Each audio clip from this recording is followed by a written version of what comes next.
if you know Islam, or if you know Arabic, you know the name of Allah is written Leaf Lam Lam Ha Sater.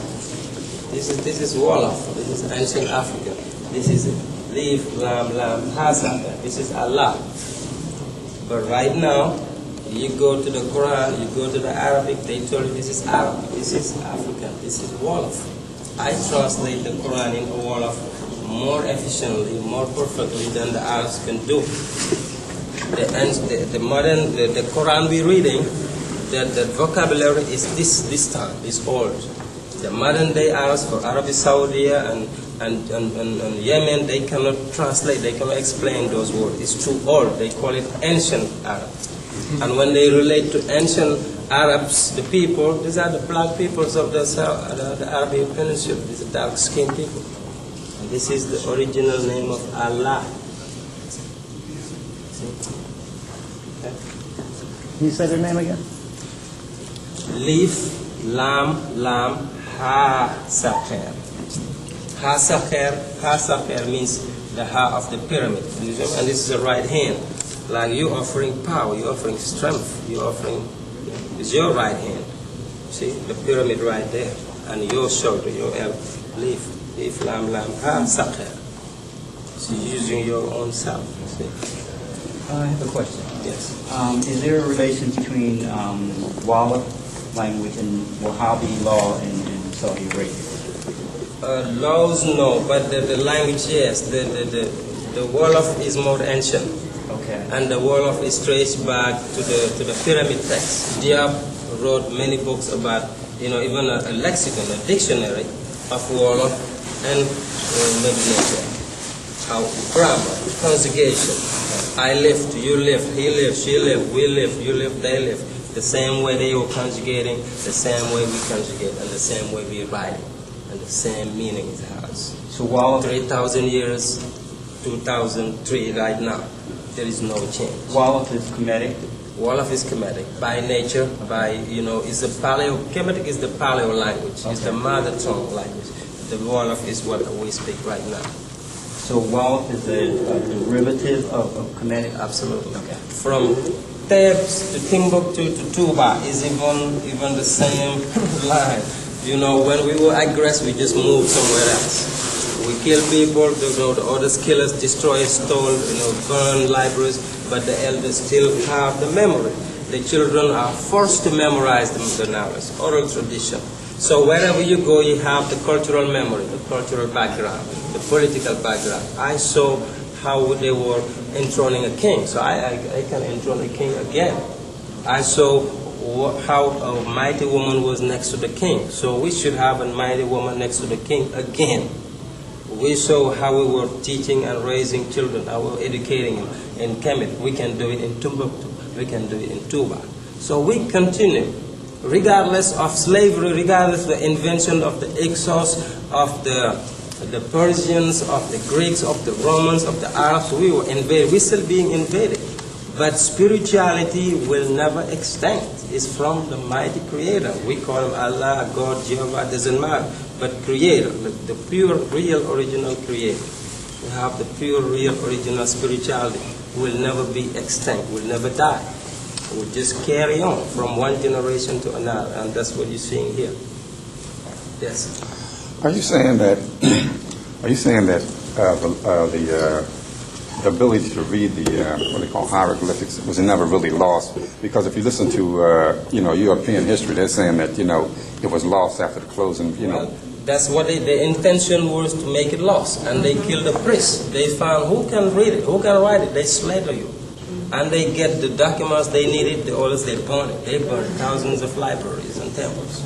Some papyrus they hold back to force us to translate, and then they kill us. When they come to Timbuktu in pre-colonial Mali, they did the same thing with Ahmed Baba. Ahmed Baba was writing like this. The Bambara actually is even ancient than the Wolof. But back then, Mali, Ghana, Songhai was the same area. Senegal is very, very new. It's just a river. And this reminds me also of the Nile River. Whatever they do around the Senegal River, that's the same thing they were doing around the Nile River. But when they got Ahmed Baba, they made sure that the Moroccan army kidnapped him out of everybody. They killed everybody. Said, don't touch him. They took him, make sure they forced him to write in their language, to translate books and books. After they don't need him, they think we have enough, they kill him. See? So, but right now there is an untouched city in Touba. You go right now to Africa, Senegal, where I'm from, you see the biggest library in the whole world, and you don't see it in no textbook. One man, one person, Sheikh Ahmed Bamba, wrote 15,000 pounds worth of paper. 15,000 pounds. And the French challenged him during the colonial time. There were 83 leaders there, like you know of Béhanzin, you know of Samori Touré, you know all those great leaders. They were all killed. They wanted to fight the French. The French were scared of the man-to-man combat. They tried it, they lost. So they stayed from the boat, started bombing them. And everybody died. But they couldn't touch Touba. They couldn't bomb it. Because the man said, you have a spiritual shield. You no matter what you try, you cannot kill me. Let me demonstrate it. Take me everywhere you want. They took him into exile, 8 years to Gabon, 7 years to Mauritania. He come back more powerful and build a magnificent temple with stones just like this. Just like in Calimbra, right now in 2003. So that's why I want to go back and forth. I want you to know that history, just like Dr. Clark says, is the current time. Whatever we did 5,000 years ago, we can do 5,000 years later. Whatever was in the beginning will be at the end. So you got to be able to find something that can justify your history from the present time. If not, it's bending. The Greeks, the Romans, the Europeans are able to always go back to Greece and Rome. And right now, they can justify, explain everything. So we have to have that connection. It's Kemmet then, but it's Touba now. It's Timbuktu and Touba. You got to have the same things we're using, the bare feet, the making of ink, the scorching on the rocks. Everything is still alive. Okay, let's go quickly upstairs and hold it. Just like in ancient Egypt. A brother like this, who is as good as any guide I've ever dealt with in Egypt. And he's explaining it to us from our own cultural perspective. So we really have a gold mine here. Make me want to move to Philadelphia. Thank you. And this is as significant as the Sphinx. We're talking about the body of a lion, the head of a pharaoh. We got the body of a woman, the head of a lioness. Wherever you see a king, there is a queen. Wherever you see a queen, there is a king. It's a balanced family. That's why brother was saying we have to reconcile, reconnect the African family. We need to get married, stay married. I don't want to get to it, but we need to have families. We need to have male and female in the house so that the children feel comfortable and then continue that generation. This is where we get it from. And this is no pejorative when you see, woman's breast in Africa is okay. This is life. You're feeding, the children. You breastfeeding is okay. Woman in Africa, out of nowhere, the baby cry, they just breastfeed them. There's nothing, shameful to it. ISIS were doing it, Hathor were doing it, Hatshepsut were doing it.